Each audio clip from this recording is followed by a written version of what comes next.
Welcome to job Vista. दोस्तों, नवोदय विद्यालय समिति के अंदर वैकेंसीज निकली हैं वेरियस नॉन टीचिंग पोस्ट के लिए। एनवीएस जो है वो दोस्तों आपका मिनिस्ट्री ऑफ एजुकेशन के अंदर एक डिपार्टमेंट है जिसके अलग अलग स्कूल या विद्यालय जो हैं फैले हुए हैं।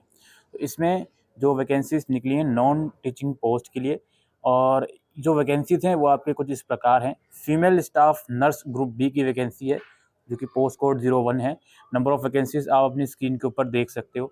इसके अलावा assistant section officer group B की वैकेंसी आई हुई है, ऑडिट असिस्टेंट की वैकेंसी है, जूनियर ट्रांसलेटर की वैकेंसी आई हुई है, लीगल असिस्टेंट है, स्टेनोग्राफर है और computer operator grades group C की वैकेंसी है, कैटरिंग सुपरवाइजर है, जूनियर सेक्रेटेरिएट असिस्टेंट है और इसके अलावा junior secretariat assistant group C है और इलेक्ट्रीशियन कम प्लम्बर की वैकेंसी आई हुई है, लैब अटेंडेंट की वैकेंसी आई हुई है, मास हेल्पर मल्टीटास्किंग स्टाफ की वैकेंसीज आई हुई है। ये जो सारी वैकेंसीज मैंने आपको गिनवाई हैं, इसमें जो फीमेल स्टाफ नर्स है और कैटरिंग सुपरवाइजर है, जूनियर सेक्रेटेरिएट असिस्टेंट है, इलेक्ट्रीशियन कम प्लम्बर है, लैब अटेंडेंट और मैस हेल्पर है, ये जेएनवी में यानी कि अलग अलग विद्यालयों के अंदर आई हैं। और बाकी की जो वैकेंसीज है वो हेड क्वार्टर और जो रीजनल ऑफिस हैं अलग अलग वहाँ पर निकली हैं।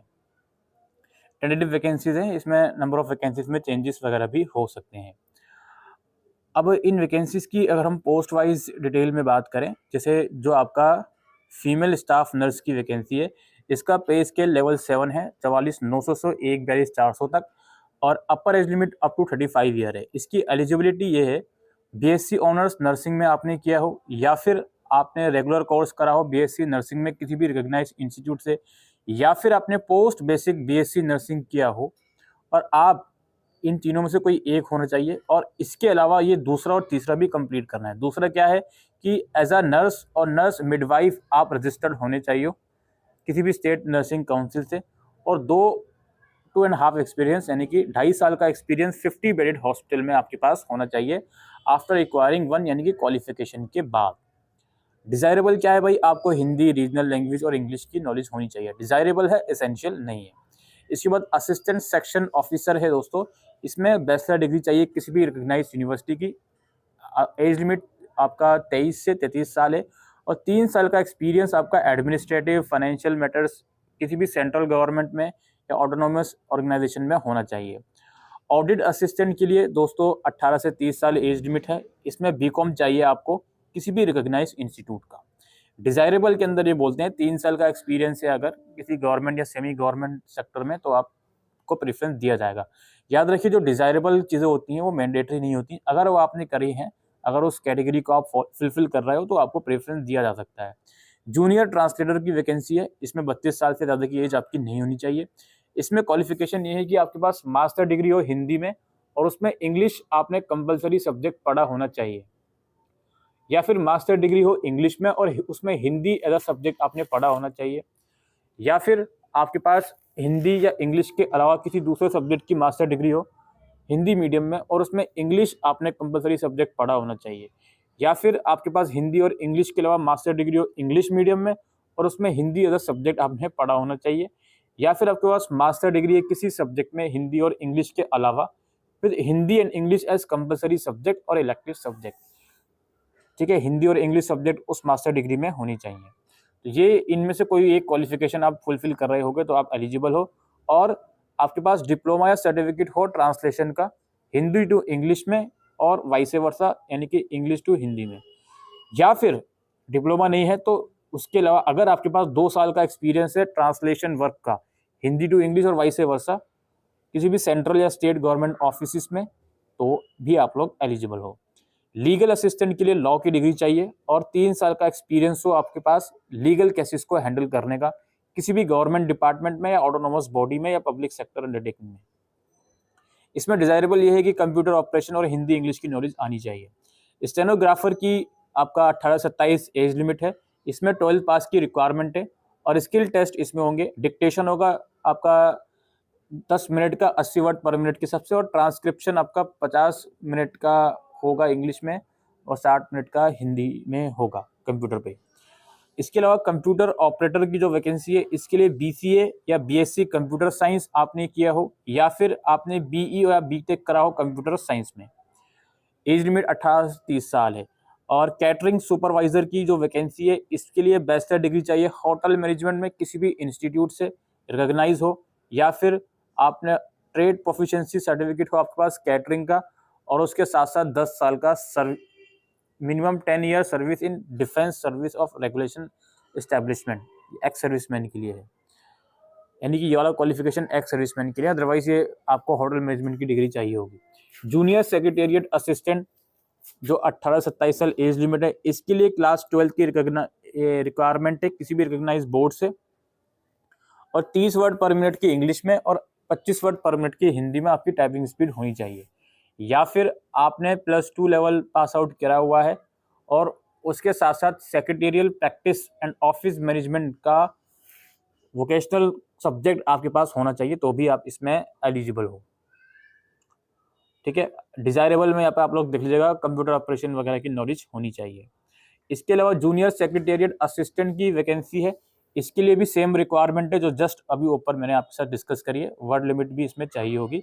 अगर वो नहीं है तो +2 में आपके पास सेक्रेटेरिएट प्रैक्टिस ऑफिस मैनेजमेंट का सब्जेक्ट अगर है तो आप एलिजिबल हो।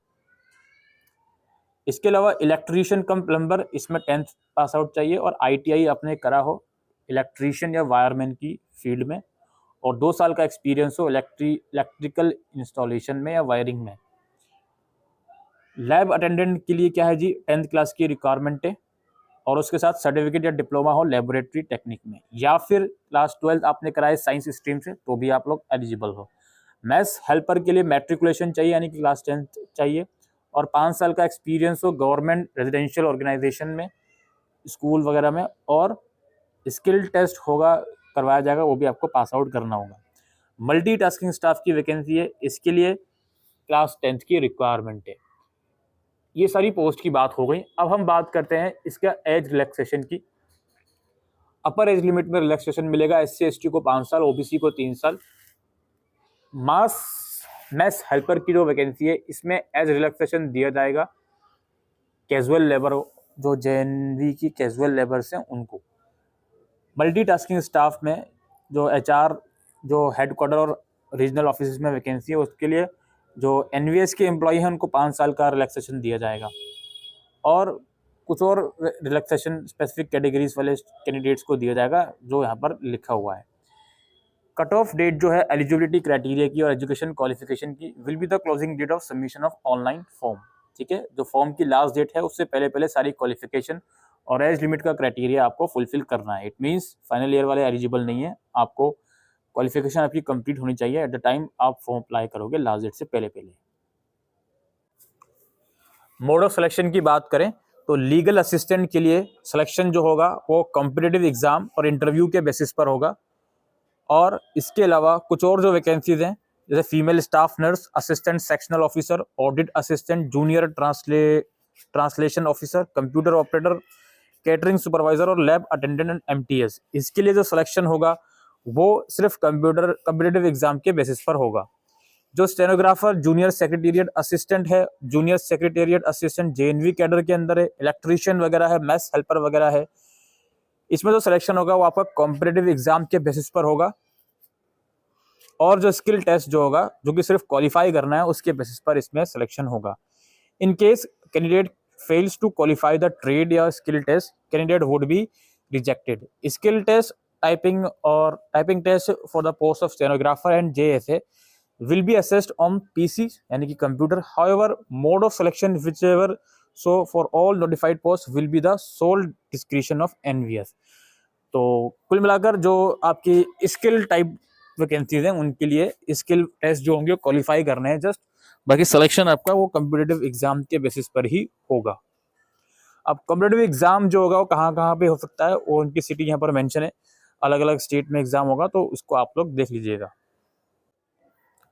स्कीम ऑफ एग्जामिनेशन देख लो। फीमेल स्टाफ नर्स के लिए क्या क्या चीज़ें रहेंगी, कौन कौन से कितने कितने पार्ट्स रहेंगे, जैसे पार्ट 1 में रीजनिंग एबिलिटी है, फिर पार्ट 2 में general awareness and current affairs है, फिर लैंग्वेज कॉम्पिटेंसी है इंग्लिश और हिंदी वगैरह की। तो उसमें लिखा हुआ है कितने कितने क्वेश्चंस कितने कितने मार्क्स के होंगे, 2.5 घंटे का एग्जाम होगा। ठीक है, और पार्ट 4 भी है इसका। ठीक है, इसके बाद आपका असिस्टेंट सेक्शन ऑफिसर के लिए कौन कौन से सेक्शन है वो सब चीज़ें यहाँ पर लिखी हुई हैं। दोस्तों आपको वेबसाइट का लिंक डिस्क्रिप्शन में मिल जाएगा, वहाँ से भी आप इस नोटिफिकेशन को डाउनलोड कर सकते हो। फिर ऑडिट असिस्टेंट का यहाँ पे पूरा लिखा हुआ है कितने कितने सेक्शन कितने कितने मार्क्स के रहेंगे। तो हर एक पोस्ट के लिए जो आपका कॉम्पिटिटिव एग्जाम है उसका पैटर्न यहाँ पर लिखा हुआ है। स्टेज 2 इंटरव्यू रहता है, अच्छा ठीक है कोई बात नहीं। स्टेनोग्राफर की पोस्ट के लिए फिर यहाँ पर लिखा हुआ है, और स्टेनोग्राफर का जो स्किल टेस्ट होगा उसकी भी इन्फॉर्मेशन यहाँ पे लिखी हुई जो ऊपर भी मैंने डिस्कस करी थी। कंप्यूटर ऑपरेटर के लिए टाइपिंग टेस्ट वगैरह होते हैं, ठीक है। कैटरिंग सुपरवाइजर यहाँ पे एग्जाम का जो पैटर्न है वो लिखा हुआ है। फिर जेएसए का लिखा हुआ है, जेएसए में टाइपिंग ये टाइप राइटिंग टेस्ट भी जो होगा कंप्यूटर पे उसकी इन्फॉर्मेशन भी यहाँ पर लिखी गई है, ठीक है। इलेक्ट्रीशियन कम इसका भी स्टेज 1 का एग्जाम होगा, स्टेज 2 में ट्रेड टेस्ट लिया जाएगा। ट्रेड टेस्ट का मतलब जो भी आपने मतलब इलेक्ट्रीशियन वगैरह का जो भी टेस्ट उनको लेना होगा प्रैक्टिकल टाइप वो लोग लेंगे। फिर लैब अटेंडेंट आ गया, फिर मैथ्स हेल्पर आ गया, ठीक है। फिर आपका एमटीएस की सारी डिटेल आ गई। शेड्यूल जो होगा एग्जाम का वो आपके एडमिट कार्ड जो आएगा उस पर लिखा रहेगा। फिर जो कम्पिटिटिव एग्जाम है उसके बेसिस पर कैंडिडेट को फर्दर चीज़ों के लिए शॉर्टलिस्टेड करा जाएगा, इनकेस अगर उसमें स्किल टेस्ट या जो भी इंटरव्यू वगैरह है उसका सेक्शन रहेगा। तो हाउ टू अप्लाई एनवीएस की ऑफिशियल वेबसाइट से करना है दोस्तों, ठीक है। और ऑनलाइन ही अप्लाई होगा और कोई मोड नहीं है अप्लाई करने का। और अप्लाई करने से पहले आपके पास वैलिड फ़ोन नंबर और ईमेल आईडी होनी चाहिए, क्योंकि फर्दर कम्युनिकेशन आपके फ़ोन नंबर और ईमेल पर ही भेजा जाता है। तो इस चीज़ का ज़रूर से ध्यान रखें, ठीक है। एप्लीकेशन फ़ीस यहाँ पर लिखी हुई है कैटेगरी वाइज 1000 रुपीज़ है किसी किसी की, ठीक है। तो उसको आप लोग देख लीजिएगा 1500 रुपीज़ है। प्रोसेसिंग फीस अलग है, एप्लीकेशन फीस अलग है। तो रिजर्व कैटेगरी की यहाँ पे लिखी हुई है, पोस्ट वाइज एप्लीकेशन फीस लिखी हुई है, इसको आप लोग देख सकते हो। और जो आपका कॉम्पिटिटिव एग्जाम होगा वो बाइलिंगुअल होगा, हिंदी और इंग्लिश में, और इसमें नेगेटिव मार्किंग भी रखी गई है। 1/4 ऑफ द मार्क्स जो होंगे वो डिडक्ट कर दिए जाएंगे अगर आपका आंसर गलत होता है तो। इसके अलावा दोस्तों इस पूरे नोटिफिकेशन में फिलहाल डेट्स तो नहीं लिखी गई हैं कब से कब तक अप्लाई करना है, बट ऑब्वियस सी बात है नोटिफिकेशन तो ऑफिशियल ही है। आप वेबसाइट पे जाओगे, डिस्क्रिप्शन में लिंक है, वहाँ आपको मिल जाएगा नोटिफिकेशन। तो मे भी शायद ये इसके जो फॉर्म है जल्द रिलीज़ हो, तो आप वेबसाइट रेगुलर इंटरवल पर चेक करते रहिए। फिलहाल के लिए वीडियो में इतना ही, थैंक यू।